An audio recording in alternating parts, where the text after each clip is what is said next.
Hey guys, it is Soli, and today I'm here with a trumpeting band in the back, and I'm here with Marcus the Rabbit because this was his case suggestion. So today we're going to get into the story of Mary Toft. So we're actually going to go back to England. I know last week we covered Jack the Ripper, but we're going to go back even further in English history to the 16th century.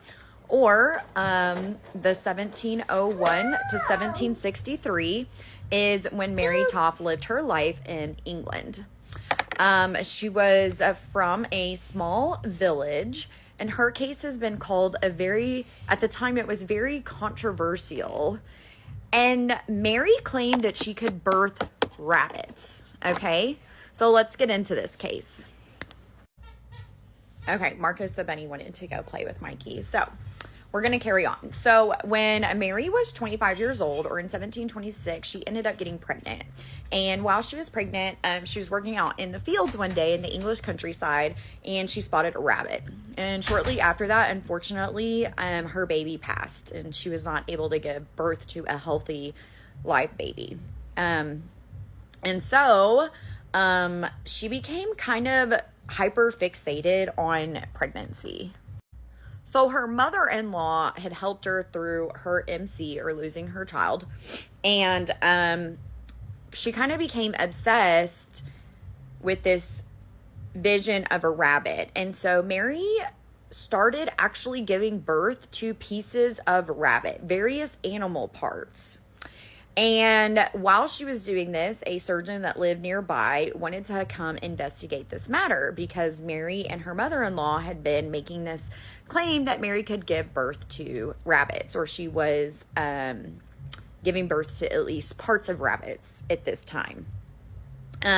So this local surgeon, his name was John Howard, and he was actually there and delivered part of these pieces of flesh and other bones from a rabbit. So then he took the case all the way back to London to a guy named Nathaniel St. Andre, and he was a surgeon to the royal house. So they take this, and at first they think that this is real, that Mary can give birth to rabbits. And so because of this, Mary got quite a bit of attention. And we'll kind of get into her motives as we move on. So in October of 1726, this comes out of an article of Miss Weekly Journal. It says, "From Guildford comes a strange but well-attested piece of news that a poor woman who lives in Godalming, near that town, was about a month past delivered by Mr. John Howard, an eminent surgeon and man midwife, of a creature resembling a rabbit, but whose heart and lungs grew without being inside the stomach. About 14 days since she was delivered by the same person of a perfect rabbit, and in a few days after of 4 or more, and on Friday, Saturday, Sunday, the 4th, 5th, and 6th instant, of one in which each day, in all 9, they all were unalived, bringing them into the world. The woman hath made oath that 2 months ago, being working in a field with other women, they put up a rabbit who was running from them. They pursued it, but to no purpose. This created in her such a longing to it that she, being with child at the time, was taken ill and emceed, and from that time she hath not been able to avoid thinking of the rabbits. People, after all, differ much in their opinions about this matter, some looking upon them as great curiosities, fit to be presented to the Royal Society, etc. Others are angry to the account, and say that if, in fact, a veil should be drawn over it as an imperfection in human nature." So that was the article that was written, and this went viral, like 16th century viral across England. Okay, so let's kind of talk about Mary Toft and her position. So like they said, she was a poor woman that lived out in the countryside, and their family's main income was field work and farming.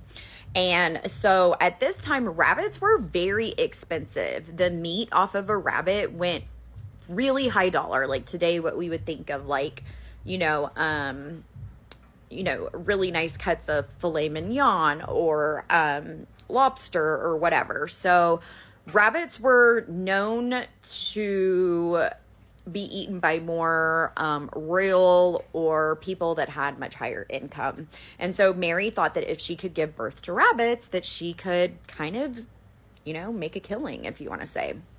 So then the doctor, Saint Andre, who John Howard had reached out and contacted, he comes on site to Mary's house, and she starts delivering bits and pieces of rabbits.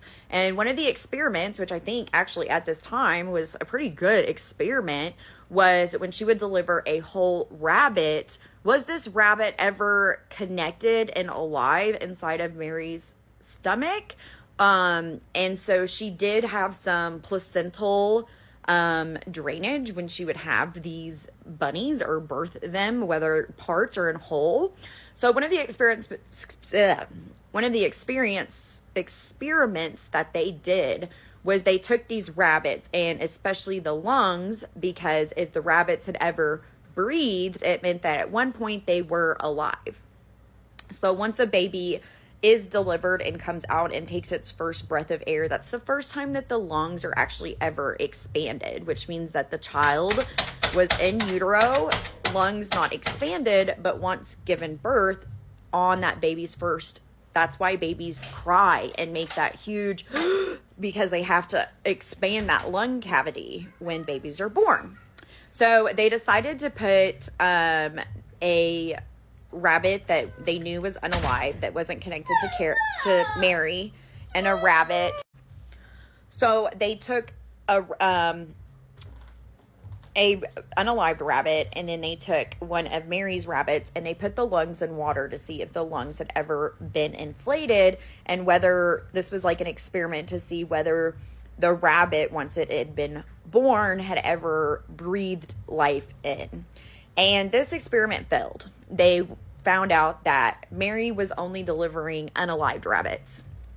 So, as they continued through some of these experiments and different types of things, Mary becomes iller and iller and iller. And they think, some of the surgeons on one hand think, it's because she's delivering to rabbits. And another side is saying, I think this is a hoax. So, basically it breaks down to, of course, as we know today in the 21st century, a human cannot give birth to a rabbit. If I could, I would have birthed my own rabbit, but sadly we cannot. We can only give birth to the species that we hold the DNA for. So what was happening is that Mary's mother-in-law was actually taking rabbits that they would catch in the fields, and they would dissect them and either place parts of them in Mary or the whole rabbit up inside Mary's canal, birthing canal. And this, because of bacteria and germs back then, and our lack of understanding about germ theory, was actually causing Mary to go septic. And so Mary got very sick from placing these unalived animal parts inside of her body. So then as more and more doctors start looking into this case and into Mary, they start discovering that obviously this is a type of a hoax. And so on January 7th, John Howard, the original doctor, and Mary Toft appeared before the bench, because at this time it now had become a legal situation, this hoax, where Howard was fined 800 pounds, which would be equivalent to about 150,000 pounds today. I think for breaking the rules of being a doctor and letting this hoax continue, and the money that was spent on visiting Mary, etc. And Mary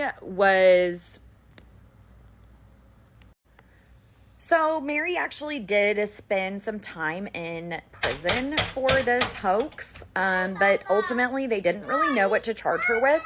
So she was released, although she did go back to jail again for receiving stolen goods. So Mary actually did end up getting pregnant and having a baby girl. But ultimately, Mary Toft died in 1763, and her obituary ran along the side of other high-ranking aristocrats. She was buried in the town that she grew